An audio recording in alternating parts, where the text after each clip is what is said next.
Xoş gördük əziz dinləyicilər. Bu gün regionumuzun barıt çəlləyinə çevrildiyi bir vaxtda, İranın bir tərəfdən sıxılıb, Rusiyanın bir tərəfdən təkləndiyi bir vaxtda həm də regionumuz üçün çox vacib xəbərlər baş verir. Məhz ona görə bu günləri bütün dünya İrandan, Rusiyadan danışdığı bir halda mən bu günləri Qafqazdan danışmaq istəyirəm. Çünki həqiqətən də Amerika siyasəti də məhz Qafqaz problemini bu iki böyük bəlanın ortasına salmaqla çox taktiki və strateji mühüm bir gediş əldə edilib. Bu gediş nədən ibarətdir? Bilirsiniz ki, elə Maduro hadisəsindən sonra da Azərbaycana Amerikadan bir nümayəndə gəlmişdi trip yolu ilə bağlı.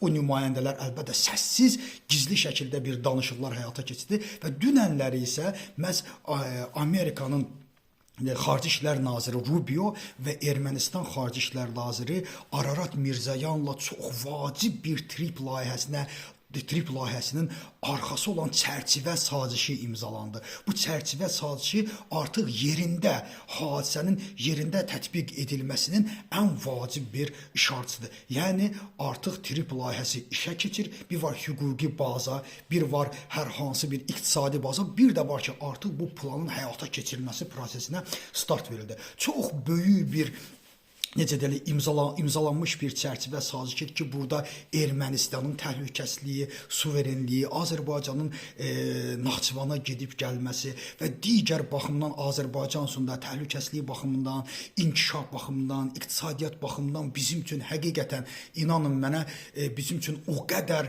vacib bir hadisə baş verir ki, bunu bizim ən doğmamız bizi belə etməzdi, amma geosiyasi vəziyyət o qədər bizim xeyrimizə deməli cərəyan edir ki, biz buna çox sevinməliyik və bu günləri Amerika bu səssiz gedişi, məhz bu barədə Azərbaycanın əvvəllər səfiri olmuş Richard Kazlariç də çox gözəl açıqlama verir bu barədə Kiev Post qəzetinə və bildirib ki, bu çox gizli bir gedişdir və çox vacib vaxtında gedişdir. İran sarsılır, Rusiya sarsılıb və bütün bunların ortasında artıq trip layihəsi birbaşa işə keçmək üçün bir qərar qəbul edilir. Yəni, belə deyək, xatırlayırsınızsa bizim regionumuzda Rusiya gələcək, FSB yerləşdirəcək, 3+3 formatında biz inkişaf eləyəcəyik, nə bilim 3+2 formatında inkişaf eləyəcəyik, biz nə bilim Çinə gedirik, biz Rusiyaya gedirik, biz Orta Asiyaya gedirik, xeyr.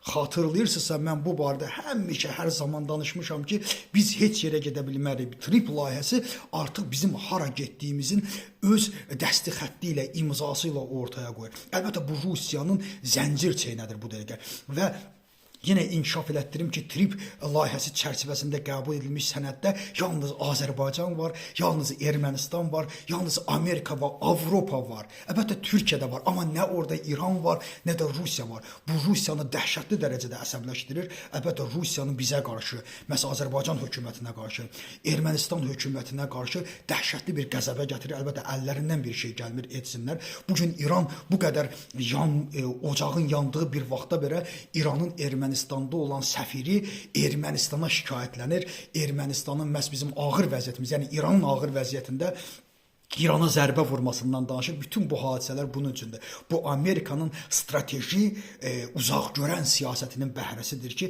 bəs indiki vaxtda bunu etmək orta dəhlizi, bir sülh dəhlizi, bir inkişaf dəhlizi, bir iqtisadiyyat dəhlizi etməklə bərabər həm də məhz Avropanın, məhz Amerikanın Azərbaycan və orta dəhlizdə, Azərbaycan, Ermənistan və Qafqazda hüquqi tanıtımıdır, iqtisadi tanıtımıdır, var olma səbəbidir ki, əlbəttə bu belə deyək ki, bugün nə Azərbaycan hakimiyyətinin belə bir imkanı var, nə də ki, Ermənistan hakimiyyətinin belə bir imkanı ki var, bunun əleyhinə geçsin. Niyə görə?